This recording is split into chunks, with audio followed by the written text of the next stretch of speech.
नमस्कार, जय हिंद. सर्व विद्यार्थी मित्रांचं स्वागत आहे आपल्याच टिक्कत मराठी सरळ सेवा भरती या युट्यूब चॅनलवर.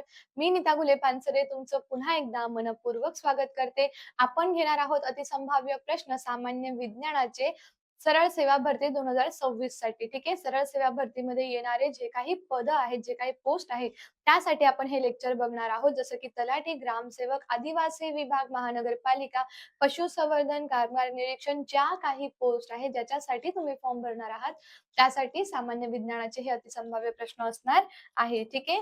तर सगळ्यांनी सेशनच्या लिंकला सगळ्यात आधी शेअर करायचंय. सेशनला जितकेही प्रेझेंट आहे प्रत्येकाने लाईक करायचंय आणि जर तुम्ही चॅनलवर नवीन असाल आणि आतापर्यंत तुम्ही चॅनलला सबस्क्राईबच केलेलं नाहीये, तर सगळ्यात आधी जाऊन चॅनल सबस्क्राईब करा. कारण आपले इथे डेली लेक्चर होणार आहे आणि हे दररोजचे लेक्चर बघण्यासाठी नोटिफिकेशन तुमच्यापर्यंत पोहोचावं म्हणून चॅनल सबस्क्राईब करून ठेवायचंय. ठीक आहे. चला जाऊया आपण आपल्या पहिल्या प्रश्नावर. बघा पहिला प्रश्न, कागद पाण्यावर तरंगतो कारण काय? कागद पाण्यावर तरंगतो काय कारण असू शकतं? रसायनशास्त्र, केमिस्ट्री मधला हा प्रश्न आहे. ठीक आहे. बघा, कागद घनरूप असून पाणी द्रवरूप आहे. घन पदार्थ द्रव्यापेक्षा हलके असतात. घन पदार्थ हे द्रव्यापेक्षा हलके असतात का?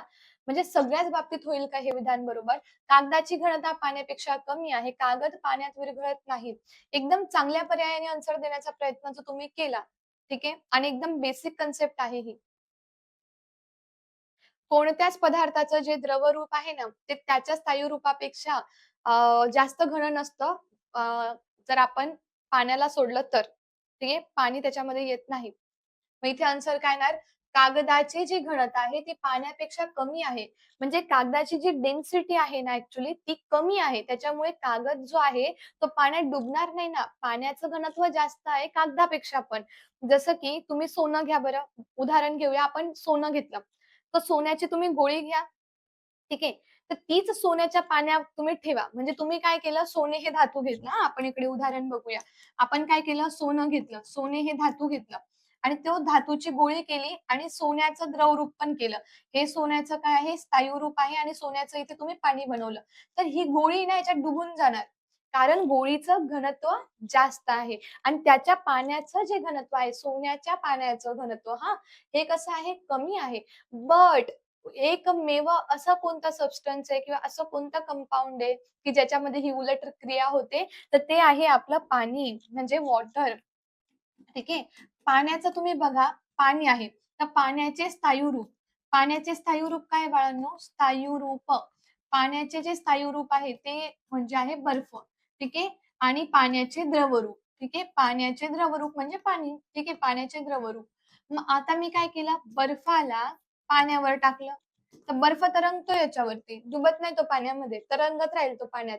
बरोबर? पाण्यावरती तरंगतो. कारण एकमेव एकच पाण्याचंच असं आहे, की ज्याचं द्रवरूप जे आहे, द्रवरूप हे स्थायूपेक्षा घन आहे. स्थायू रूपापेक्षा जास्त घन आहे. जास्त घनत्व आहे.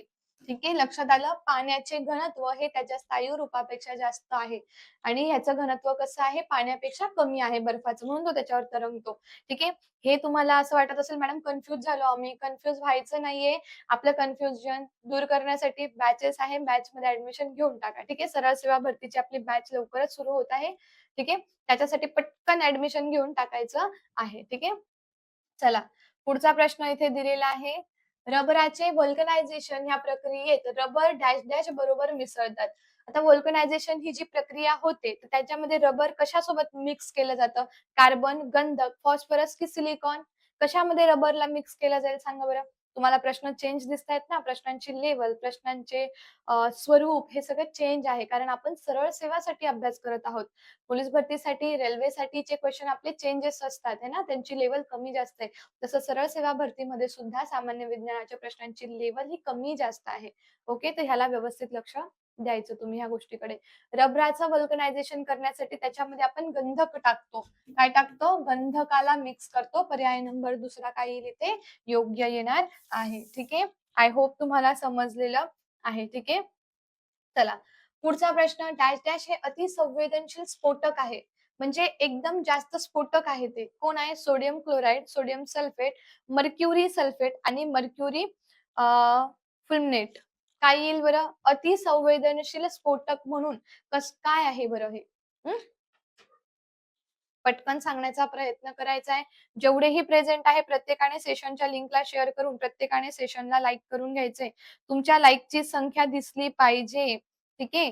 आणि ज्या विद्यार्थ्यांना ऑफलाईन कमेंट करायची आहे, काही डाउट्स असतील तर तुम्ही करू शकतात.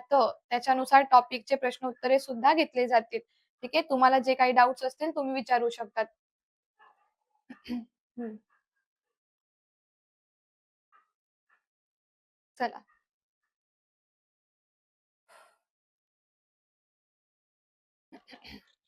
काय आन्सर येऊ शकतं? सोडियम क्लोराईड हे आपलं मीठ आहे बरं का. हे आन्सर देऊ नका कोणी. सोडियम क्लोराईड हे मीठ आहे. हे स्फोटक वगैरे नाहीये. NaCl. ठीक आहे. अति जास्त स्फोटक कोण आहे? मर्क्युरी. सोडियम सल्फेट आणि सोडियम क्लोराईड सोडून द्या. हे 2 पैकीच एक आन्सर तुम्हाला निवडायचं होतं. मर्क्युरी फुल्मिनेट. एकदम अतिसंवेदनशील काय आहे बाळांनो हे? स्फोटक आहे. ठीक आहे. आणि ह्याचा जो रासायनिक संयुग आहे म्हणजे हे, याचा प्रामुख्याने बंदुका, त्यानंतर तोफगोळ्यांमध्ये याचा वापर केला जातो जास्त. स्फोटक घडवून आणायचा असेल, जिथे स्फोट घडवून आणायचा असेल ना, तिथे याचा वापर, त्याचा यूज केला जातो. इतकं लक्षात ठेवायचं. ठीक आहे. आय होप तुम्हाला समजलंय आणि हा प्रश्न इम्पोर्टंट आहे. हा पी-वाय-क्यू मध्ये आहे तुमच्या सरळ सेवेच्या एक्झाममध्ये. सो करून ठेवा चांगलं. ठीक आहे. पुढचा प्रश्न बघा. कर्करोग डॅश डॅश मुळे होतो. हा प्रश्न जीवशास्त्रातील आहे.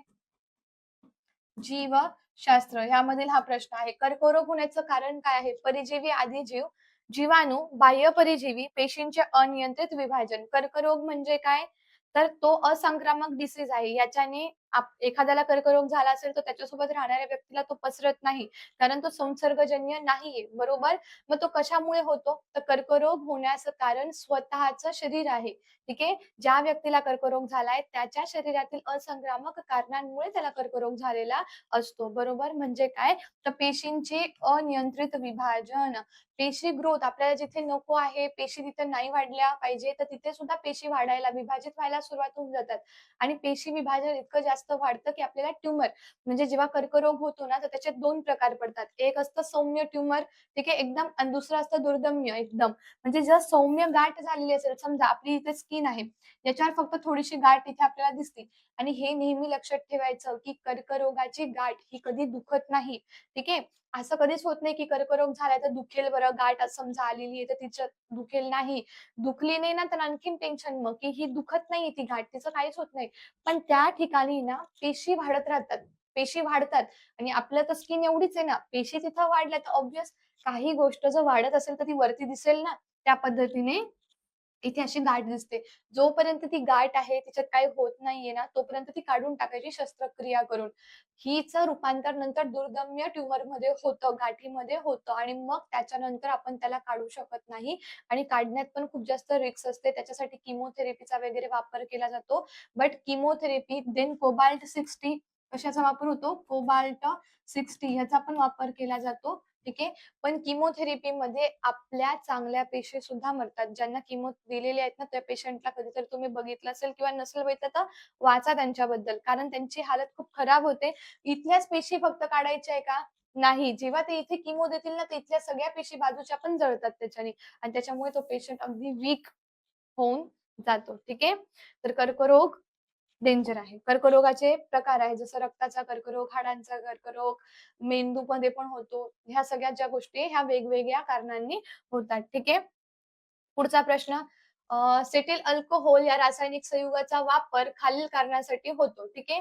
तर ह्याचा वापर कशासाठी केला जातो? पाण्याचा कठीणपणा घालवणे, वनस्पतीच्या पानातून म्हणजे वनस्पतींच्या पानातून बाहेर पडणारे जे बाष्प आहेत त्याचं काय करायचंय? त्यांना काय करण्यासाठी? बघा तुम्हाला इथे दिलेलं आहे. पटापट आन्सर देण्याचा प्रयत्न करायचा आहे. सेशनच्या लिंकला शेअर करून सेशनला लाईक करून घ्यायचं आहे. तुम्ही जितकेही प्रेझेंट आहे पटापट सेशनला लाईक करून घ्या. ठीक आहे. चॅनलवर नवीन असाल तर पटकन सगळ्यांनी सबस्क्राईब करून घ्यायचं आहे चॅनलला. ठीक आहे. कशासाठी होतं? वनस्पतीच्या पानातून बाहेर पडणारे जे बाष्प असते, तर त्याला काय करायचंय आपल्याला? कमी करायचंय. तर बाष्पाला कमी करण्यासाठी हे कशाला वापरतील?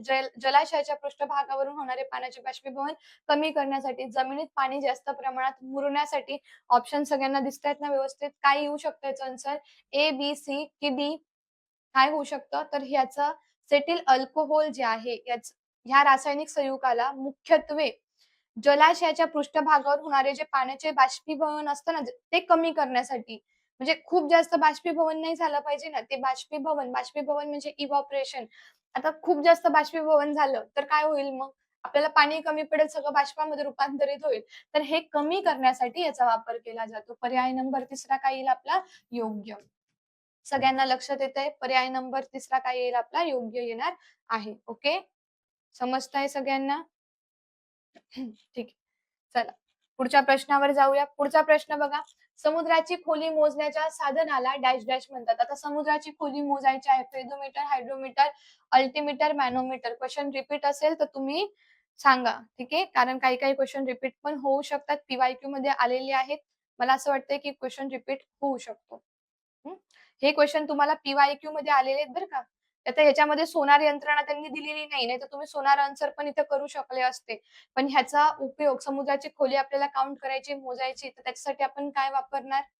पेडोमीटरचा वापर इथे करणार आणि हेच जर आपल्याला ते समुद्र सपाटीचं अंतर काउंट करायचं असेल तर नॉटिकल मीलचा वापर करणार. हे जर आपल्याला पाण्याखालील जर एखादी वस्तू असेल तिचं अंतर काढायचं असेल किंवा बघायचं असेल तर सोनारचा वापर करणार. सोनार बद्दल अत्यंत जास्त प्रश्न तुम्हाला आलेले आहेत.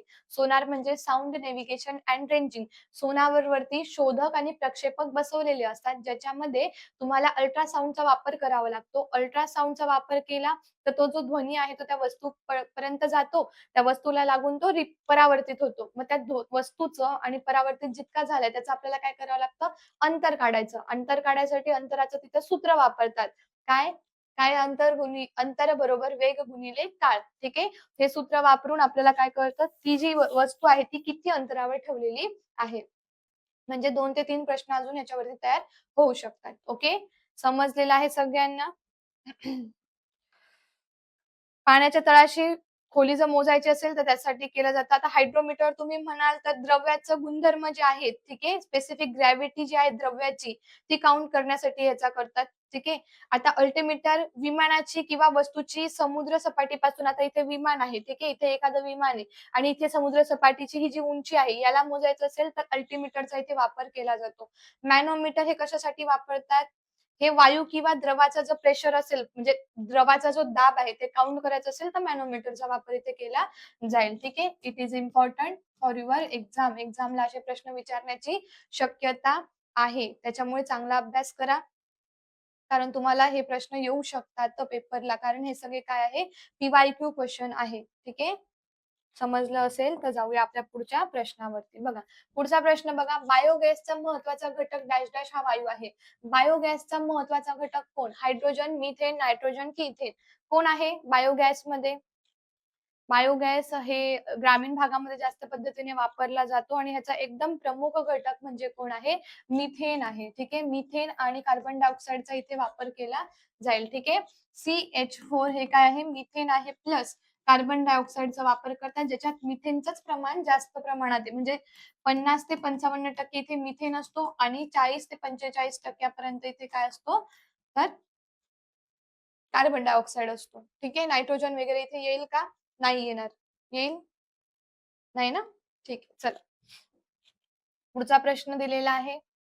विडाल तपासणी कोणत्या रोगाचे निदान करण्यासाठी वापरतात? विडाल टेस्ट कशासाठी वापरतात? एड्स, टायफॉइड, मलेरिया आणि हेपेटायसिस. यापैकी कशामध्ये ही टेस्ट वापरली जाते? आता हा प्रश्न तुमचा कशात जाईल? आरोग्यशास्त्रामध्ये. ठीक आहे. आरोग्यशास्त्र याच्यामध्ये जाणारा हा क्वेश्चन आहे. ओके.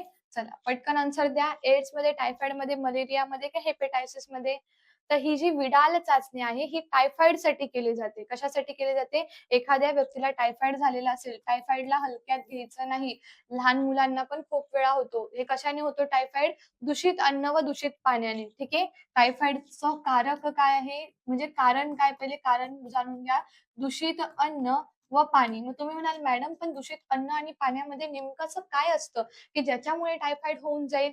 कारक कोण आहे? हे त्याला त्याचं कारण, पण कारक ज्याच्यामुळे तो आजार होतो, तो कोण आहे? तर साल्मोनेला टायफी. Salmonella typhi. ठीक आहे.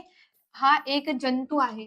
काय आहे? जीवाणू. तुम्हाला असाही प्रश्न विचारला जाऊ शकतो, की हा जीवाणू आहे, विषाणू आहे का काय आहे बरं? तर साल्मोनेला टायफी काय आहे? एक प्रकारचा जीवाणू आहे. ठीक आहे. जीवाणूजन्य हा आजार आहे. एड्स विषाणूजन्य आहे. मलेरिया प्रोटोझोअलजन्य आहे.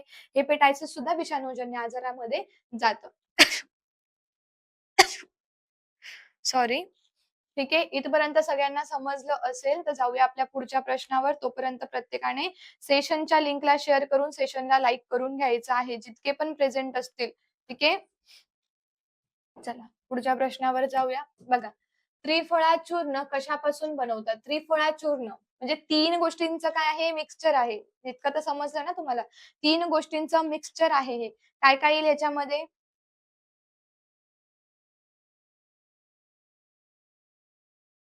त्रिफळा चूर्ण बघा, आपण फेस पॅक बनवतो किंवा काही पेय बनवतो. आपल्याला आपलं मेटाबॉलिक रेट वाढवायचा असेल, आपल्याला डायजेशन व्यवस्थित व्हावं असं वाटत असेल आणि आपली बॉडी व्यवस्थित राहायला पाहिजे. आपले केस व्यवस्थित दाट राहायला पाहिजे, स्किन आपली ग्लोइंग राहायला पाहिजे. याच्यासाठी आयुर्वेदामध्ये इतकं जास्त महत्त्वाचं आणि इतकं जास्त चांगलं म्हणजे तुम्ही बाहेरचे काहीही ब्युटी प्रॉडक्ट वापरा, तुम्ही काहीही वापरा, तरी सुद्धा याची सर त्याला येणारच नाही. असं आहे हे त्रिफळा चूर्ण. त्याची पावडर पेस्ट करून केसांनाही लावली जाते. आपल्या स्काल्पचे नरिशमेंट करण्यासाठी याचा खूप चांगला वापर आहे. मी याची मार्केटिंग नाही करत आहे बरं का, बट ॲक्चुअली हे आयुर्वेदामध्ये आहे म्हणून मी तुम्हाला सांगते. जसं की ब्राह्मी का वापरतात? आपली स्मरणशक्ती, आपली मेमरी, आपली पॉवर वाढण्यासाठी. ठीक आहे. तर आयुर्वेदाचा गोष्टी ज्याचा तुम्हाला साइड इफेक्ट होत नाही. ठीक आहे. मग त्रिफळा चूर्ण कशापासून बनते? हिरडा, आवळा आणि बेहडा. ठीक आहे. पर्याय नंबर पहिला. चिंचपासून बनत नाही, खैरपासून बनत नाही, शतावरीपासून बनत नाही. म्हणजे तुम्हाला आन्सर पर्याय नंबर पहिला आहे. ठीक आहे. समजलंय? आय होप तुमच्या लक्षात आलंच असणार आहे. ठीक आहे. पुढचा प्रश्न बघा काय दिलेला आहे. आनुवंशिकतेचा सिद्धांत कोणी मांडला? आनुवंशिकतेचा सिद्धांत मांडणारे शास्त्रज्ञ कोण होते? मेंडेल, डार्विन, लॅमार्क की न्यूटन? आनुवंशिकतेचा सिद्धांत कोणी मांडलेला आहे? जसं की आपल्याला माहिती आहे नॅचरल सिलेक्शन कोणी दिलं? डार्विन यांनी दिलं. ठीक आहे. लॅमार्क आणि न्यूटन आणि मेंडल म्हणजे हे जे 4 तुम्हाला ऑप्शन दिलेत ना, यांचे प्रसिद्ध सिद्धांत आहे आणि हे पेपरला विचारलं जातं. मग तुम्ही कुठली पण एक्झाम द्या. कुठलीही एक्झाम तुम्ही सेंट्रल लेव्हलची एक्झाम द्या, आपल्या महाराष्ट्र लेव्हलची एक्झाम द्या, सरळ सेवा किंवा राज्यसेवा कुठलीही एक्झाम द्या. त्याच्यामध्ये तुम्हाला ह्या शास्त्रज्ञांवरती एक तरी प्रश्न ते विचारतील म्हणजे विचारतीलच. ठीक आहे. तर आनुवंशिकतेचे जनक कोण आहे? मेंडेल. ठीक आहे. जेनेटिक जे आपण बोलतो ना, अनुवंशिकतेचा शोध ह्यांनी लावला. याच्यासाठी यांनी गार्डन वटाण्यावरती ह्यांचं संशोधन केलं होतं. फिनोटाइप, जिनोटाइप यांनी आपल्याला शिकवले. F1 जनरेशन, F2 जनरेशन काय असतं, कसं आपल्याला हे काढायचं हे यांनी आपल्याला दाखवलं, शिकवलं आहे. आणि हे शिकण्यासाठी पूर्ण बेसिक टू ॲडव्हान्स स्टडी करण्यासाठी काय करायचंय? टिक्कर मराठी बॅचला जॉइन करा सरळ सेवा भरतीच्या. ठीक आहे. यामध्ये तुम्ही बेसिक टू ॲडव्हान्स शिकणार आहात, जे तुम्हाला तुमच्या एक्झाममध्ये खूप कामी येणार आहे. ठीक आहे. डार्विन यांचं काय आहे? तर डार्विन यांचा उत्क्रांतीचा सिद्धांत आहे. उत्क्रांतीचे जनक कोण आहे? डार्विन आहे. लॅममार्क संपादित गुणांचा संपादित गुणांचा अनुवंशवाद. तुम्ही म्हणाल मॅडम हे काय? अनुवंशवाद. इट मीन्स काय? न्यूटन गतिविषयक नियम, गतिविषयक नियम हे कोणाचे आहेत? न्यूटनचे आहेत. बरोबर की नाही? तर नेहमी लक्षात ठेवायचंय, की हे एवढे महत्त्वाचे सायंटिस्ट आहे ना, की याच्यावर प्रश्न येईल. लॅमार्क यांनी संपादित गुणांचा अनुवंशवाद दिला. म्हणजे काय? तर हे जेनेटिक्सशी संबंधित नाहीये ते. ठीक आहे. जेनेटिक्सशी त्यांचा संबंध नाहीये, की ह्यांनी लावलाय का? नाही. पण संपादित गुणांचा अनुवंशवाद कोणी दिला? असा प्रश्न एकदा तुम्हाला पोलीस भरतीमध्ये पण आलाय 2024 मध्ये. पण त्यावेळी सगळ्यांनी मेंडेल हे आन्सर दिलं होतं आणि ते अतिशय चुकीचं होतं. कारण मेंडेल ह्यांनी फक्त आनुवंशिकता आपल्याला शिकवलेली, पण जे गुण आपल्याला मिळाले आहेत ना, उत्क्रांतीशी संबंधित डार्विन आणि लॅमार्क आहे.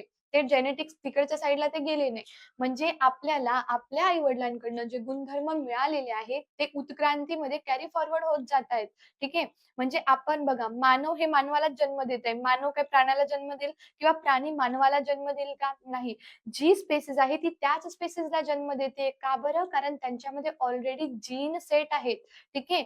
जीन सेट आहे म्हणजे त्यांच्यामध्ये आनुवंशिक माहिती आहे, त्यांच्यामध्ये जनुके आहेत जे कॅरी फॉरवर्ड होत आहेत ना. आपल्यामध्ये जीनचं एक स्ट्रक्चर आहे, की बाबा तुला असंच करायचं आहे. तू ह्याच ह्याच्यामध्ये आहे, या फायलममध्ये आहे. बरोबर? म्हणजे आपल्या आई-वडिलांचे गुणधर्म आपल्यात येतात. ठीक आहे. म्हणजे जीनला कॅरी फॉरवर्ड करण्याचं जे काम आहे, ते कोण करत आहे? आता वरती आपले जीन्स असतात. ठीक आहे. म्हणजे आनुवंशिकता इकडनं तिकडे. म्हणजे एक जनरेशनतून दुसऱ्या जनरेशनमध्ये जाते. तर संपादित गुणांचा अनुवंशवाद. म्हणजे जितके गुणधर्म आपल्या आई-वडिलांमध्ये होते ना, ते आपल्यात येतातच. पण त्या गुणधर्माला आपण वापरतोय की नाही हे आपल्यावर आहे. हे सांगणारे कोण होते? लॅमार्क होते. तर ह्या गोष्टीला लक्षात ठेवा. प्रत्येक डिटेल तुम्ही लक्षात ठेवा. कारण कन्सेप्ट माहीत असून सुद्धा आन्सर चुकू शकतात, की आपल्याला कन्सेप्ट माहिती आहे तरीही चुकलं बाबा माझं आन्सर. असं हमखास होतं. ठीक आहे. न्यूटनचं आपल्याला माहिती आहे, न्यूटनचे गतिविषयक नियम आहे. न्यूटन यांनी प्रिन्सिपिया बुकमध्ये हे लिहिलेले आहेत. बरोबर?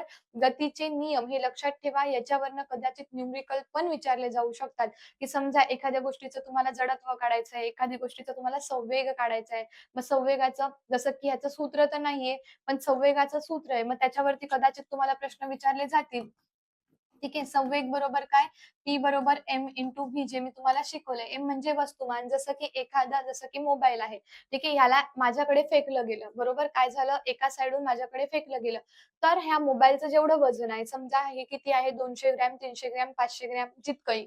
ठीक आहे. मग ह्याचं जेवढं पण वजन आहे ना, हे वजन आणि फेकला जाणारा स्पीड म्हणजे ज्या स्पीडनी तो आलाय. समजा माझा इथे हात आहे. मी असं इथे कॅच ह्याला घेणार होती. बरोबर? इथे पकडणार होती. पण तो असा आल्यानंतर त्याचं काय होतं वजन आणि त्याचा जो स्पीड होता त्याच्यामुळे इथला हात माझा याला पकडून इकडे गेला. म्हणजे इथून हात इकडे गेलेला आहे. म्हणजे इथून इथे गेलेला आहे. मग एवढा जर डिस्टन्स आहे ना, याला आपण काय म्हणतो मूव्हमेंट. म्हणजे माझ्या हाताची थोडी मूव्हमेंट झाली ना, बरोबर? म्हणजे ह्या मोबाईलचं वजन म्हणजे काय झालं त्याचं वस्तुमान 2 ग्राम घ्या, गुणिले स्पीड पण 2 च्या वेगाने आला तो. म्हणजे आन्सर काय येणार 4. बरोबर? आता हे काय आहे मीटर.